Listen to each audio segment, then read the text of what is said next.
High, আজকে আমরা কয়টা জিনিস ডিসকাস করবো সেটা হচ্ছে বয়লিং পয়েন্ট। বয়লিং পয়েন্ট কোন কোন বিষয়ের উপর প্রথমে ডিপেন্ড করে সেটা আগে ভালো করে বোঝার চেষ্টা করো। ইন্টার মলিকুলার হাইড্রোজেন যদি বন্ডিং থাকে, হাইড্রোজেন বন্ডিং যদি মলিকুলের মধ্যে থাকে, যেমন ওয়াটারের বয়লিং পয়েন্ট যথেষ্ট বেশি, তার কারণ হচ্ছে ওয়াটারের মধ্যে এই হাইড্রোজেন বন্ডিং থাকে। তো একটা মলিকুল আর একটা মলিকুলের সাথে হাইড্রোজেন বন্ড করে, হাইড্রোজেন বন্ড করার জন্য কি হতে হবে না, একটা ইলেকট্রোনেগেটিভ অ্যাটম যেন অ্যাটাচ থাকে ওই হাইড্রোজেনের সাথে। হাইড্রোজেনের সাথে যখন একটা ইলেকট্রোনেগেটিভ অ্যাটাচ থাকবে, অ্যাটম থাকবে, যে অ্যাটাচ থাকবে, তখন এটা পজিটিভলি পোলারাইজ হবে এবং এটা নেগেটিভলি পোলারাইজ হবে। এই পজিটিভ নেগেটিভ পোলের মধ্যে যে ইন্টারাকশনটা, সেটাকে বলছি আমরা হাইড্রোজেন বন্ডিং। আর একটা হচ্ছে মলিকুলার মাস যদি বাড়ে তাহলে কিন্তু সেখানে বয়লিং পয়েন্ট বাড়বে এবং সারফেস এরিয়া। তাহলে একটা একটা করে আমরা বিষয় ভালো করে বোঝার চেষ্টা করো। প্রথমে হচ্ছে যদি কার্বন নাম্বার বাড়ে, যদি কোনো মলিকুলে, ধরো এটা হচ্ছে মিথানল মলিকুল CH3OH, এর স্ট্রাকচারটা কিরকম তোমাদেরকে বারবার আমি খুলে খুলে দেখাচ্ছি। তার কারণ হচ্ছে মলিকুলার স্ট্রাকচার তোমরা ক্লাস 11 কত পড়েছো সেটা তো আমার জানা নেই। তো এটা হচ্ছে মিথানলের স্ট্রাকচার। কার্বনের 4টে হাত আমরা বুঝিয়ে দিয়েছি, অক্সিজেন 2টো হাত বুঝিয়ে দিয়েছি। এবার এই কার্বনে যে সরি এই মিথানলে যদি একটা হাইড্রোজেনকে চেঞ্জ করে আর একটা CH3 ইউনিট জুড়ে দেওয়া হয়, মানে একই রকম মিথাইল গ্রুপ, সেটা হয়ে যাবে ইথানল। আর তারপর যদি আরেকটা কার্বন জুড়ে দেওয়া, সেটা হয়ে যাবে প্রোপানল। আর একটা যদি 4 নম্বর কার্বন করা হয় তাহলে সেটা হবে বিউটানল। তাহলে দেখছো, ভালো করে দেখার চেষ্টা করো, যখন আমরা এই কার্বন সংখ্যা বাড়াচ্ছি তখন কি হচ্ছে, অ্যাকচুয়ালি ওই মলিকুলের ওভারঅল মাসটা বেড়ে যাচ্ছে। তো মলিকুলার মাস যদি বাড়ে তাহলে কি হবে, মলিকুলের বয়লিং পয়েন্ট বাড়বে। তো মলিকুলার মাস বাড়লে বয়লিং পয়েন্ট বাড়বে, এটা মাথায় রাখবে ছোট করে, যে বয়লিং পয়েন্ট বাড়বে। কারণটা কি না, ওখানে একটা ভ্যান্ডারওয়াল ইন্টারাকশন থাকে, সেই ভ্যান্ডারওয়াল ফোর্সে অ্যাকচুয়ালি বাড়ে, এটা হচ্ছে রিজন। আর তার জন্য মলিকুলার মাস বাড়লে মলিকুলে কিন্তু বয়লিং পয়েন্ট বাড়বে। এবার দেখো, যদি কোনো বলে ব্রাঞ্চ করা হয়, ব্রাঞ্চিং জিনিসটা কি না, আমি বললাম যে একটা কার্বন CH3 এর সাথে OH, সেটাকে আমি বাড়িয়ে বাড়িয়ে কি বললাম যে আমি 4টে কার্বন করছি, আমি ম্যাক্সিমাম 4টে কার্বন করলাম। তো আমি প্রথমে কার্বন সংখ্যা বাড়াচ্ছি, তো মলিকুলার ওয়েট বাড়ছে, তার জন্য তার বয়লিং পয়েন্ট বাড়বে, এটা একটা প্রথম কারণ।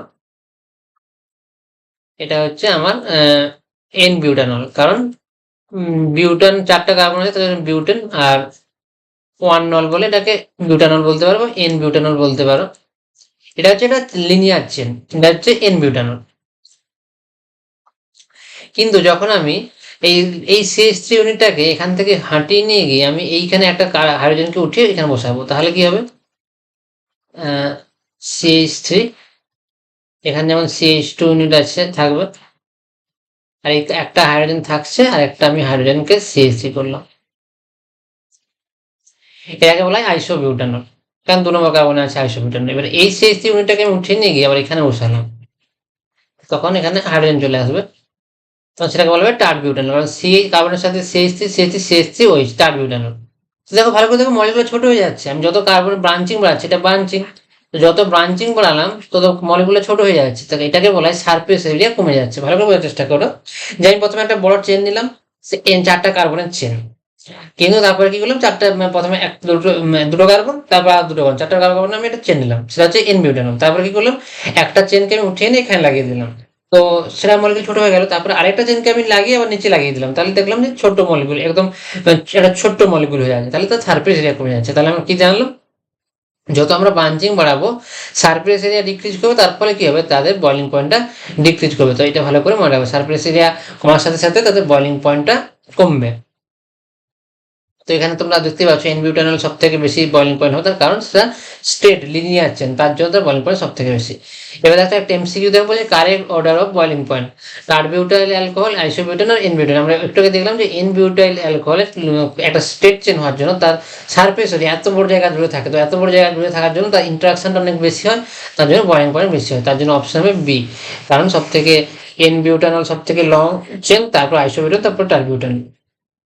তো আজকে ছিল এটাই আমাদের ক্লাসের মূল লক্ষ্য, দুটো বিষয় ক্লিয়ার করার জন্য, যে বয়লিং পয়েন্ট ডিপেন্ড করবে মাস, মলিকুলার মাস বাড়াও বয়লিং পয়েন্ট বাড়বে। যেমন আমরা যদি H2O, না এখানে এই এক্সাম্পল হবে না, আমরা যদি আমরা যদি CF4, তার থেকে যদি আমরা যদি সি CL4